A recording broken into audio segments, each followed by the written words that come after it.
Hello and welcome back to Talking About Evil. My name is Mel, and today we're just going to touch on and do a little bit of, a little bit of a rundown of what's been happening in the Quinton Simon's case over the last 10 days. Now, if you're new to the case, we did do an upload, I think it was our first video, that will give you the history on the case, who the people are, and ultimately, it's all about finding little baby Quinton. So we will link that in the description box below. If you want to click out, listen to that first and then come back, do that by all means.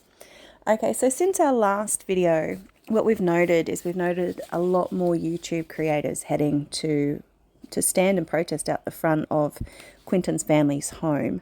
They're live streaming.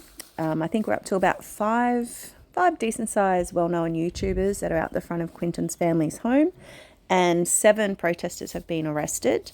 One of those that were arrested actually was one of the YouTube creators themselves. So, of course, as you can imagine, that's stirred up a lot of divide within the YouTube community. So we've got some creators that are supporting the family now, and they're actually getting Amazon wish lists together.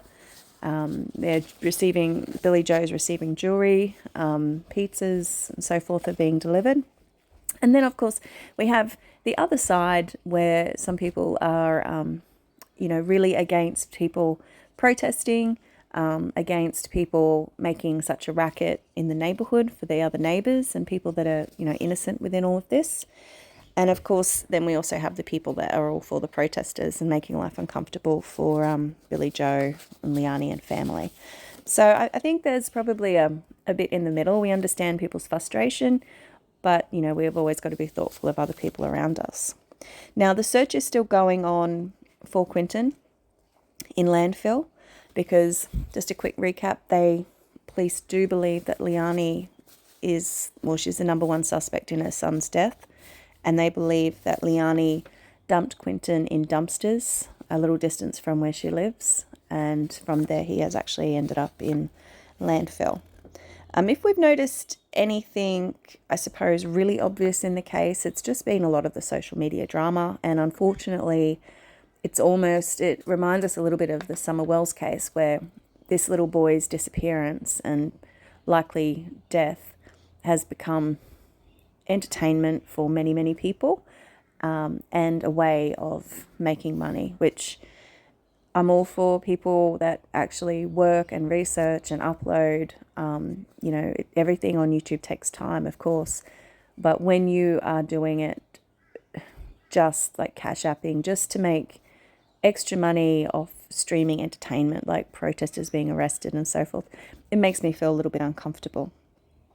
So what we have also noticed is that the family, in response to the protesters, gave back a bit. So we had the grandmother, Billy Joe, actually taking the YouTubers' signs. We saw the family drag out their deck chairs onto the front yard, where Leilani and Leilani's brother and mother all sat out the front with the signs and did their own mini protest. They screamed back "Justice for Quinton," which was a little bit odd to watch.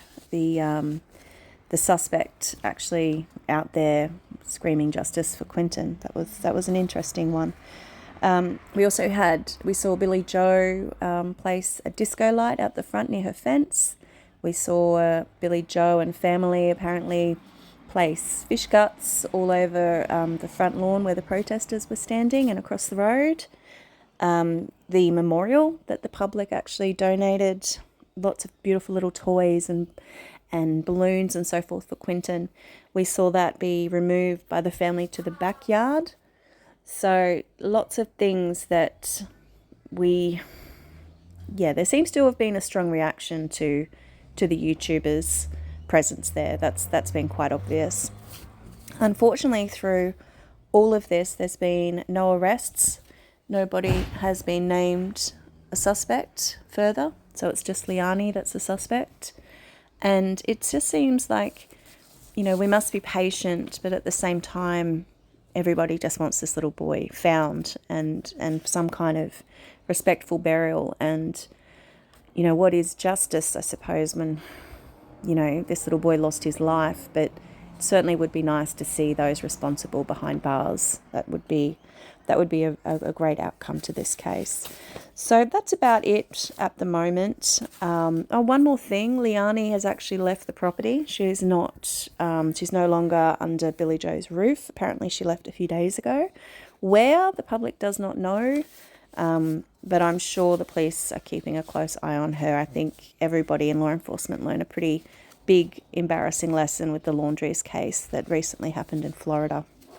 So I'm going to leave it there today, but we will keep you updated as we find information. Thank you for joining us, and take good care.